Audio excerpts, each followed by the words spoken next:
doesn't work, so we all click yes. That's a failed system. That's not protection. That's just everybody saying yes all the time. There's a better system called App Locker and whitelisting with application whitelisting. Anybody coming to the workshop tomorrow, we'll be doing application whitelisting in the next 2 days to show you by turning that on, nothing will run outside of the program files or the System32 directory. You can't run it. It'll come up and say, you better enter username, administrator, password. If you can't, it won't run the application. So there are things we can do today with whitelisting. Okay? Server 2008 has a lot of good features in it. I'm not going to cover all these because, again, we got time constraints, and I want to show a couple demos and show you how software cannot protect us today. Now, I'm talking about hardware. I'm going to talk about a thing called a trusted platform module. Hopefully some people's heard of it. Everywhere I go, nobody's heard about it. It's been around since 2008.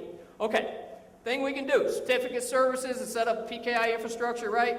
Rights management services and BitLocker using drive level encryption. Anybody using self-encrypting drives? See, again, this is something that's available out there today. It gives you hardware-based protection, and nobody's doing it. Okay. Some IPsec right here. This is your way to isolate your systems. Take your server farm, your networks, your servers, whatever you've got, put them in an IPsec domain. I can't talk to them unless I speak IPsec. If I don't speak IPsec, I don't get access. That's the way you protect your servers today. Okay. Network access protection.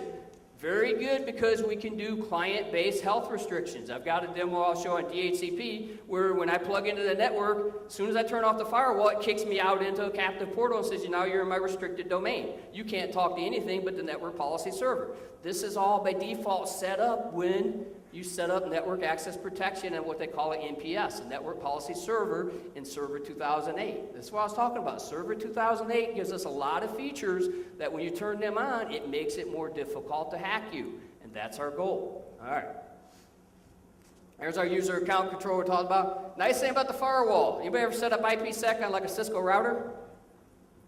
Anybody ever had that fun? Yeah. Takes days, right? The IPsec, you can't do NAT, right? NAT doesn't work very well with it, drives you crazy. IPsec's integrated inside the firewall with Server 2008 for us. Okay. Enterprise protection, I already talked about that, talked about that. EFS. Anybody use EFS? Hey, good, at least one. Why not?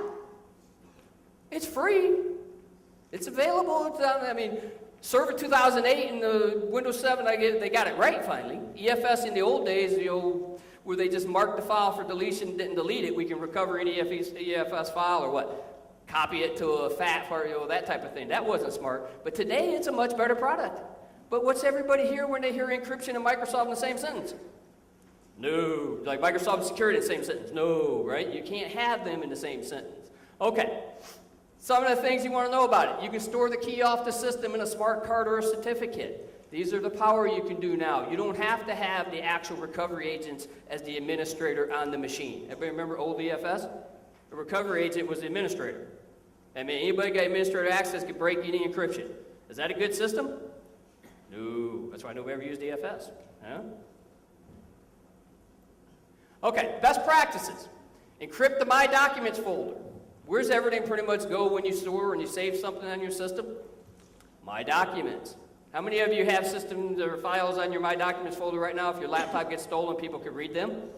If that answer was yes, go encrypt that My Documents folder. That's the one you want to protect, right? Encrypt the page file. Everything gets flushed to the page file when it can't fit into memory, so what are you going to do? Encrypt the thing. That way if I get it, I can't get it, it's encrypted. Right? Things you can do with EFS today. Okay. IPsec, you can isolate, authentication, server-to-server, tunnel, and custom. So a lot of things you can do in IPsec. Anybody use any firewall scripting with NetSH? If you haven't, check out NetSH. There's tutorials online you can use. You can go in and set your firewall rules, and what I show in one of the first demos is, and I'll really show